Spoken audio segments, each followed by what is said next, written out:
Thank you, Mr. Speaker. Mr. Speaker, I was trained as an engineer. And in my engineering training, we were taught that before you can solve a problem, you have to identify and define the problem. If you solve the wrong problem, you accomplish very little. I serve on the Budget Committee. And on the Budget Committee, we take an in-depth look at all of government. And as we examine the programs, and as we examine revenues and expenditures of the federal government, we see many issues that are of great concern to the future of our country. We see threats to our safety and our security. We see overreach and hassles created by the very government that is here to serve. But, Mr. Speaker, there is a gargantuan issue facing our country that threatens all our futures.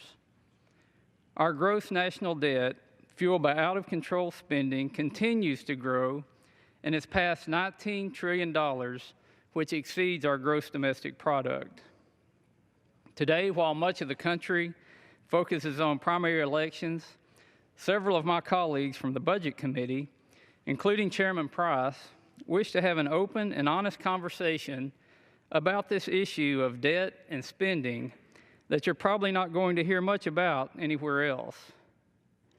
We not only hope to bring attention to this issue by defining the problem, we will propose real solutions to restore fiscal order so that Americans can thrive, and Americans, not the government or any one person, but Americans can make America all that she can be.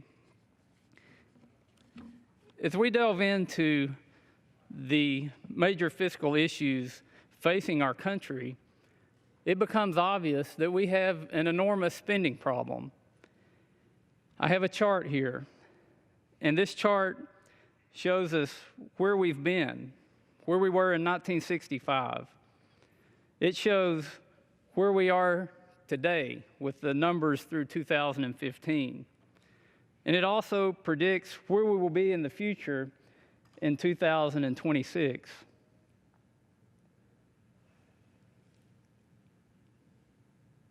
The spending represented by the red on these pie charts is what is called mandatory spending. If you want to think of it this way, this spending is on cruise control. It's spending on programs that were put in place by previous Congresses. Really, if we didn't even meet anymore, this spending in the red would continue to go on. The spending in the blue is the discretionary spending. That's the money that is spent by appropriations that are done in Congress every year. The 12 appropriation bills that we hope to get back to regular order this year and pass each of those 12 bills out of the House and out of the Senate and put them on the President's desk. Those bills relate to the spending that's highlighted in blue on these pie charts. The omnibus bill from last year, that affected what's in the blue. It didn't affect what's in the red. As you look at these charts, you can see that in 50 years, we've had a little bit of a flip-flop. In 1965, we were right at 2/3 of our spending was discretionary, which was controlled by the appropriation process, and right around 1/3 of our spending was mandatory. But over that 50-year period, we've seen tremendous growth in spending. We've seen that now over 2/3 of our spending is mandatory, and less than 1/3 of our spending is discretionary. So when Congress meets and we debate these appropriation bills, we're only debating about 1/3 of the spending that takes place by the federal government. The real story is what's projected to happen in 2026, just 10 years from now. Over 50 years, we saw $17.8 trillion of increased spending in our gross debt. That's $356 billion a year. But in just 10 short years from today, the Congressional Budget Office projects that our gross debt will be $29.3 trillion. That'll be a growth of over $11.2 trillion in a 10-year period. That's over $1 trillion per year that we will see in spending growth between now and 2026 if we stay on the path that we're currently on. Mr. Speaker, I hope to explain today why we can't stay on this path, and there's a lot of issues to look at, and my colleagues on the Budget Committee will look at the path that we're on, and they'll look at different areas of this spending, and we will provide solutions to how to avoid the future financial crisis that's only getting worse. We're already in a financial crisis. When we look at what contributes to our national debt, to our gross debt, $645 billion this year will go to debt, all because of mandatory spending. Our national debt, our gross debt, will increase to $1.1 trillion, or $1.1 trillion more, to about $19.3 trillion this fiscal year. Only part of that can be controlled through discretionary spending. We have to start addressing the issues with mandatory spending if we truly want to address the fiscal condition of our country.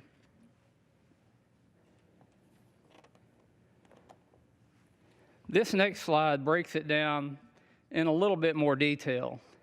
Remember, red is mandatory spending and blue is discretionary spending. We see that under the discretionary spending, the part that we debate so vigorously in this chamber, the part that makes all the headlines, most of that, or about half of that, is in defense, and then the rest of it's non-defense discretionary spending. There are 5 areas, just 5 areas, that over 2/3 of everything spent in this country go to. And as we saw on the previous chart, by 2026, those 5 areas will make up over 3/4, will make up 78% of every dollar spent by the federal government.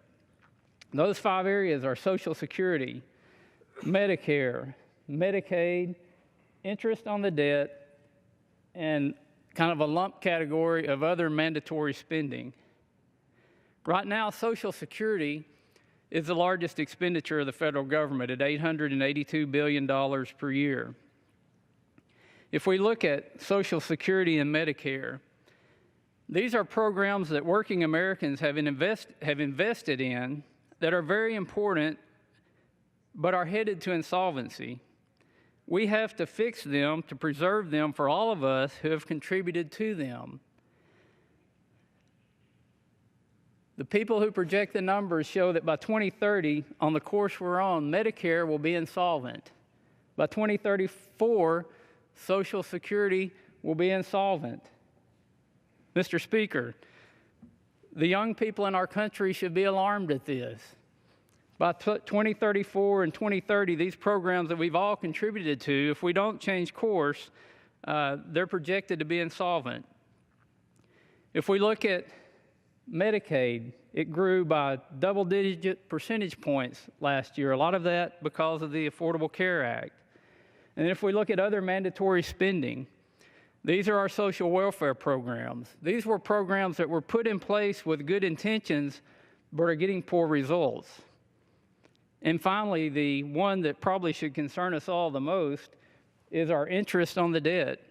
The Congressional Budget Office tells us that by 2025, if we don't change course, interest on the debt will be a larger expenditure than Social Security.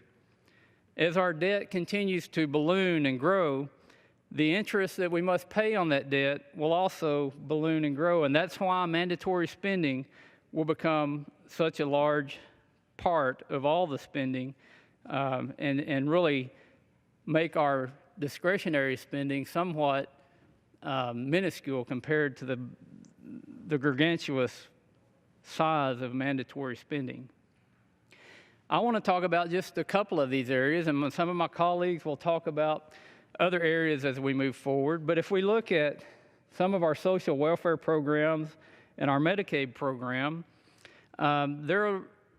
again, these programs were put in place for people who were truly in need. They were put in place for a hand up instead of a handout, but oftentimes they've become just the opposite of that.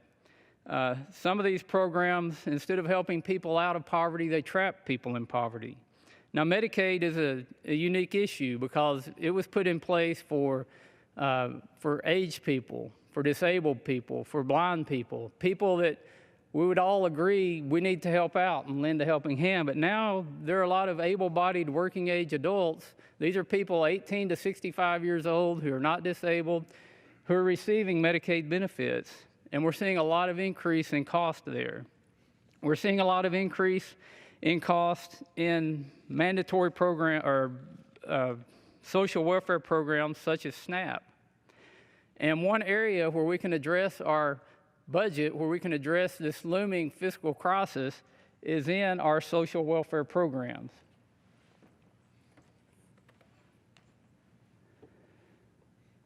Let's look at what's happened just in the SNAP program.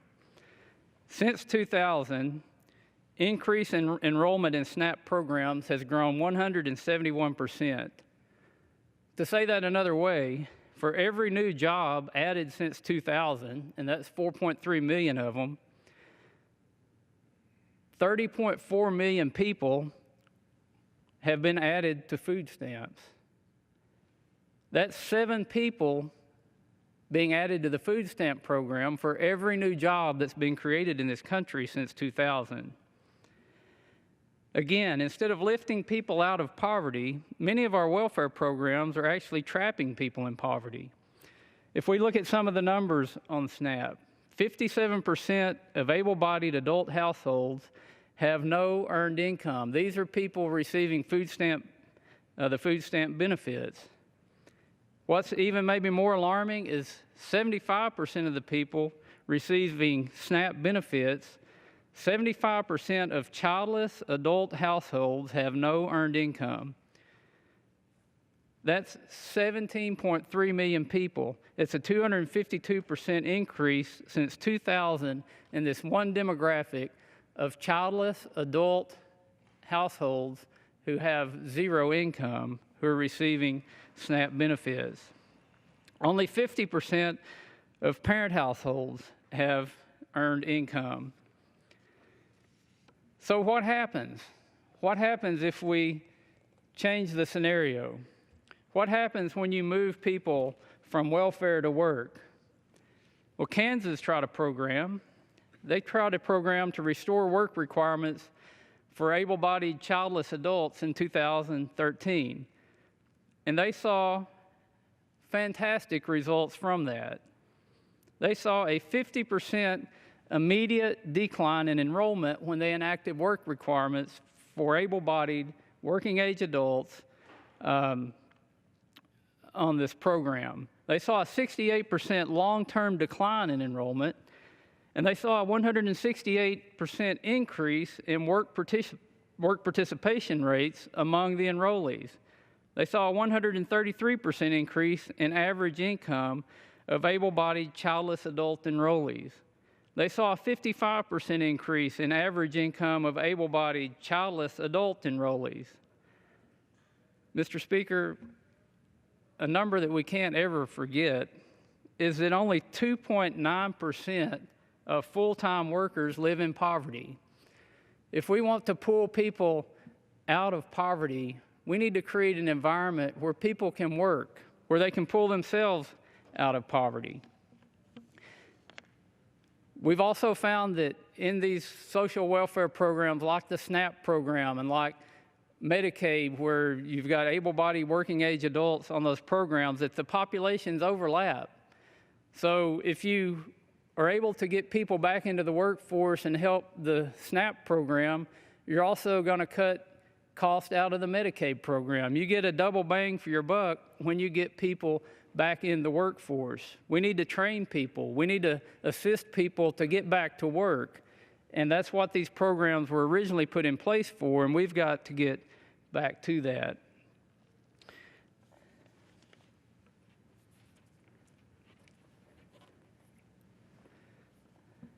It's been said many times before, but I think it's worth reminding that the best social program is still a job. Again, only 2.9% of full-time workers live in poverty in this country. If we implement work requirements for programs like SNAP, for people who are receiving Medicaid benefits, who are able-bodied working age adults. We're not going to put this requirement on disabled people. We're not going to put this requirement on elderly people in nursing homes who are dependent on Medicaid. We're not going to put it on children or blind people. This is for able-bodied working age adults. We could save billions of dollars in the Medicaid program by doing this. We can start to address these fiscal issues with one solution of requiring work for people who are receiving benefits that were put in place to help them get back to work. It worked in Kansas, it's worked in Maine, it's worked in other states, and it can work all across our country.